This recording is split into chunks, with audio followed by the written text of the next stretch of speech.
ఈ ప్రభుత్వం మమ్మల్ని మోసం చేసి వచ్చింది. రేవంత్ రెడ్డి కాంగ్రెస్ పార్టీ అరిచేతిలో వైకుంఠం చూపెట్టి 6 గ్యారంటీలు 100 రోజులోని అడ్డమైన మాటలు చెప్పి 420 హామీలు ఇచ్చి గద్దెనెక్కిండ్రు అనే మాట ఒక్కరు కాదు, రాష్ట్రంలోని ప్రతి ఒక్కరూ మాట్లాడుతున్నారు.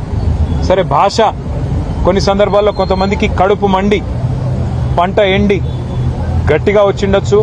అక్కడక్కడ ముఖ్యమంత్రి గారికి ఇట్లా మాట్లాడితేనే అర్థమవుతుందని చెప్పి కూడా, ఎందుకంటే ఆయన బజారు భాష మాట్లాడుతున్నాడు కాబట్టి అదే భాషలో మాట్లాడితేనే ఆయనకు అర్థమవుతుందని చెప్పి కొంతమంది గట్టిగా మాట్లాడుతుండొచ్చు.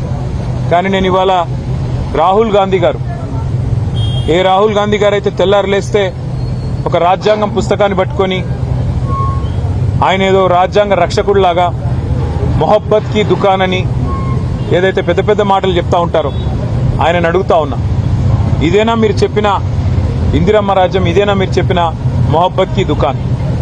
జనం తిడితే, జనం ఆక్రోశిస్తే, జనం గట్టిగా మాట్లాడితే జర్నలిస్టులను జైల్లో పెడతారా? జనం గట్టిగా మిమ్మల్ని నిరసిస్తే, జనం గట్టిగా మీ మీద గొంతు విప్పితే దాన్ని చూపెట్టిన పాపానికి ఇవాళ జర్నలిస్టులను జైలుకు పంపుతారా?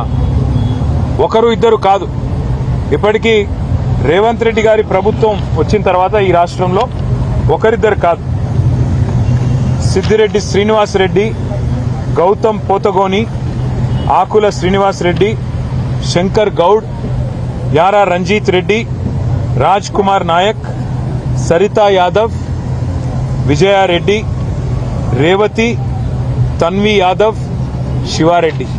అయితే వీళ్ళ మీద దాడులన్నా జరిగినాయి, లేదా వీళ్ళందరినీ కూడా జైలుకి పంపించారు.